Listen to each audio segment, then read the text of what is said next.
جب انسان اندر سے مر جاتا ہے تو وہ حد سے زیادہ خوش ہو جاتا ہے۔ بڑا آدمی خود اپنی زندگی سے اتنا بڑا فائدہ نہیں اٹھا سکتا جتنا اس کے ارد گرد کے لوگ اٹھا سکتے ہیں۔ اکثر لوگ اپنی گفتگو سے غیبت، تہمت اور بہتان نکال دیں تو باقی صرف خاموشی رہ جاتی ہے، جو ایک بہترین عبادت ہے۔ زمانے نے عجب پلٹا کھایا ہے۔ پہلے لوگ عبادت چھپ کر اس لیے کرتے تھے کہ کہیں شہرت نہ ہو جائے، اور اب اس لیے چھپ کر کرتے ہیں کہ کہیں لوگ مذاق نہ اڑائیں۔ کسی تعلق کو بچانے کے لیے 100 دلیلیں دینے سے بہتر ہے کہ دل پہ پتھر رکھ کے جانے والے کو خوشی خوشی رخصت کر دیا جائے۔ تجربہ انسان کو غلط فیصلے سے بچاتا ہے، مگر تجربہ غلط فیصلے سے ہی حاصل ہوتا ہے۔ جانتے ہو اذیت کیا ہے؟ کہنے کو بہت کچھ ہونا لیکن خاموش رہنا۔ جب تم کسی میں عیب دیکھو تو اسے اپنے اندر تلاش کرو، اگر وہ اپنے اندر پاؤ تو نکال دو، یہی حقیقی تبلیغ ہے۔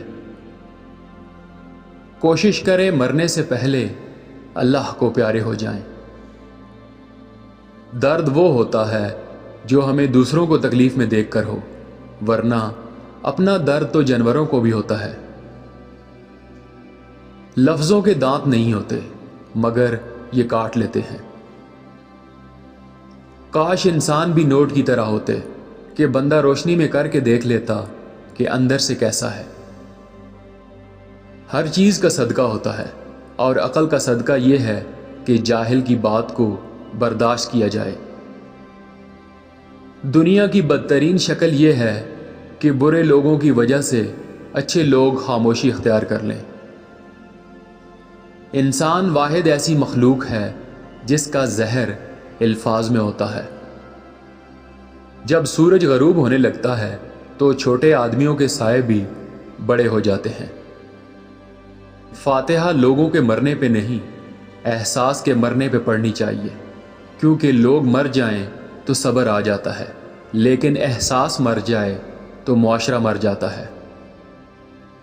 اگر تم نیکی، پاکیزگی اور تقوی کے بغیر خدا کا نام لیتے ہو تو پھر خدا ایک نام ہی ہے اور اس کے علاوہ کچھ نہیں ہے۔ تنقید کے لیے علم کا ہونا ضروری ہے، جبکہ نکتہ چینی کے لیے جہالت ہی کافی ہے۔ موت کتنی تیزی سے ہماری طرف بڑھ رہی ہے، اگر ہمیں یہ پتہ چل جائے تو ہمیں اپنے منصوبوں پہ ہنسی آ جائے۔